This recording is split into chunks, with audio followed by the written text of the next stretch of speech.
Farmacocinética. La farmacocinética es del área de la farmacología que se encarga del estudio de la evolución temporal de las concentraciones plasmáticas del fármaco, es decir, involucra una serie de procesos que determinan los cambios que sufre el medicamento en su recorrido por el organismo. Estos procesos se dividen en absorción, distribución, metabolismo y excreción. A continuación, les voy a hablar sobre la transferencia de fármacos a través de las membranas biológicas.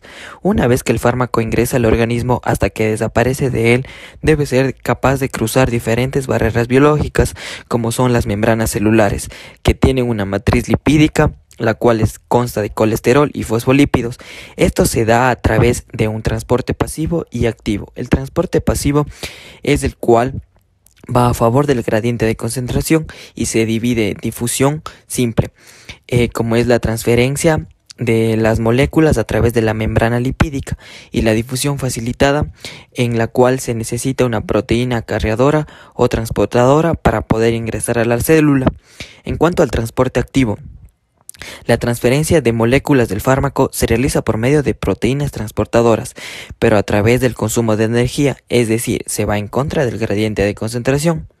Como otros tipos de transporte tenemos a la endocitosis, es el proceso mediante el cual las sustancias son transportadas al interior de la célula mediante una invaginación, y la exocitosis es el proceso el cual se da la liberación de hormonas como es la insulina, enzimas o neurotransmisores. También tenemos la transcitosis, es el proceso mediante el cual las sustancias atraviesan el citoplasma celular de un lado al otro de la célula.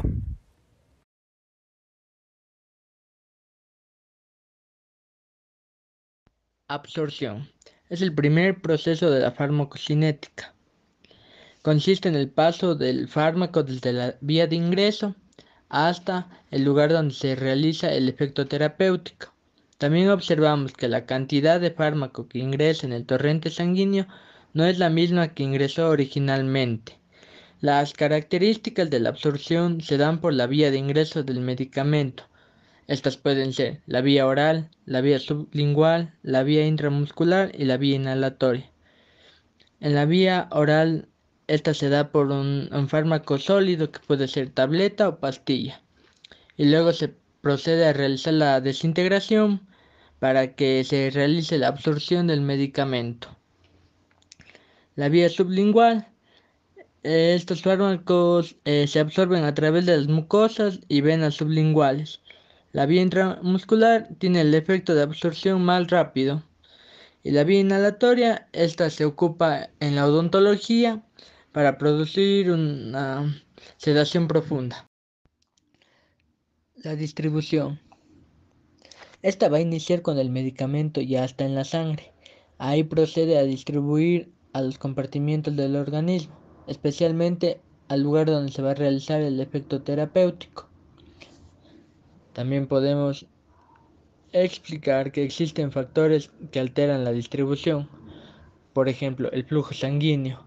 Otro es la permeabilidad capilar. Y por último, creo que la más importante, es la unión del fármaco a las proteínas plasmáticas. Después observamos lo que es el volumen de distribución. Esto consta o es un parámetro farmacocinético que describe en términos cuantitativos la distribución del fármaco en el organismo. Metabolismo o excreción de los fármacos. Metabolismo. El metabolismo o biotransformación de un fármaco, como también se suele conocer, es un proceso que se lleva a cabo para terminar la acción del mismo. Por lo general este se da en el hígado por las enzimas, pero también puede ocurrir ya sea en el plasma o los riñones. Cabe recalcar que la mayor parte de los medicamentos necesita para llevar a cabo su correcto metabolismo que las funciones tanto hepática y renal sean las adecuadas para así ser eliminados de manera correcta. Por ende, es importante revisar los antecedentes de médicos del paciente y preguntarle de forma específica si tiene algún problema renal o hepático para llevar a cabo una correcta metabolización de los y posterior excreción de los medicamentos y adaptarse a las necesidades del mismo.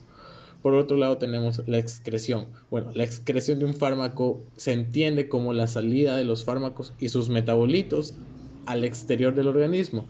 Esta también es una de las fases más importantes de la farmacocinética. Existen diferentes vías de excreción de los fármacos y estas van desde la excreción renal, que esta se lleva a cabo por 3 diferentes procesos como son la filtración glomerular, secreción tubular y por último tenemos la reabsorción tubular. Así también tenemos la excreción hepatobiliar, la excreción pulmonar y por último tenemos la excreción por leche materna.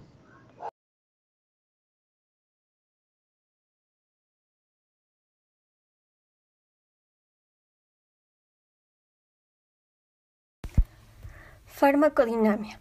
La farmacodinamia es la rama de la farmacología que se encarga del estudio de los efectos bioquímicos y fisiológicos de los fármacos, así como de sus mecanismos de acción y la relación entre la concentración del fármaco y el efecto de este sobre un organismo. Comenzaremos hablando sobre sus receptores, que vienen siendo macromoléculas de naturaleza proteica que producen un efecto biológico en la superficie o dentro de la membrana celular al unirse con fármacos debido a la unión de enlaces químicos principalmente no covalentes. Dentro de la farmacodinamia tenemos 5 receptores que cumplen diferentes funciones. Comenzando, podríamos hablar del receptor acoplado a la proteína G, que está activado por una señal externa en forma de un ligando u otro mediador de señal que va desde fotones y pequeñas moléculas hasta péptidos y proteínas que activan las vías de transducción de señales y finalmente dan origen a las respuestas celulares específicas. Asimismo, tenemos a los receptores acoplados a los canales iónicos o el ionotropo, que se encarga de la regulación del flujo de iones a partir de un cambio conformacional que provoca la apertura, inhibición, facilitación y paso de los mismos a través de sus respectivos canales. También contamos con receptores unidos a enzimas, principalmente utilizados en hormonas como la insulina y en factores de crecimiento, pero se los usa en la clínica principalmente para producir un efecto analgésico, antipirético y antiinflamatorio. Asimismo, contamos con receptores acoplados a las proteínas transportadoras que cumplen la función de llevar iones y otras moléculas al interior de la célula, pues como son altamente específicas, tienen un sitio de reconocimiento que lo hacen un blanco. Un claro ejemplo son los antidepresivos, que al unirse a los transportadores impiden la recaptura de los neurotransmisores y eso hace que se produzca un incremento en las concentraciones de los neurotransmisores. Y por quinto y último receptor, podemos hablar sobre los intracelulares, que como su nombre lo indica, se encuentran en el interior de la célula y por aquello sus ligandos deben ser lipofílicos para que puedan difundirse hacia el dentro y lograr producir la regulación de los genes alterados en la síntesis de las proteínas. Consecuencias de la interacción fármaco-receptor. Es la capacidad de los fármacos de unirse a un receptor específico. Se clasifican en agonistas y antagonistas. Los agonistas son moléculas que tienen afinidad y actividad intrínseca. Existen diversos tipos. Los agonistas completos, que son fármacos capaces de generar una respuesta biológica máxima, y los agonistas parciales, que producen solamente una fracción de la respuesta máxima. Los antagonistas se utilizan para bloquear o disminuir la respuesta producida por los agonistas. En el antagonismo competitivo, la unión del antagonista al receptor impide la unión del agonista, y en antagonismo no competitivo es cuando el agonista y el antagonista pueden encontrarse unidas simultáneamente, pero la unión del antagonista reduce o impide los efectos agonistas. Los antagonistas pueden ser reversibles o irreversibles, por ejemplo, la nalfurina. Cuantificación del efecto farmacológico, farmacometría. La farmacometría es la relación que existe entre la dosis administrada de un fármaco y la magnitud de la respuesta obtenida, ya sea incluyendo los efectos terapéuticos y tóxicos. La magnitud de la respuesta biológica se refiere a la intensidad de la respuesta o la frecuencia con la cual la dosis de un fármaco produce dicha respuesta, y resulta dos factores, ya sea el número de complejos fármaco-receptor y la concentración que se alcance del fármaco en el sitio de acción.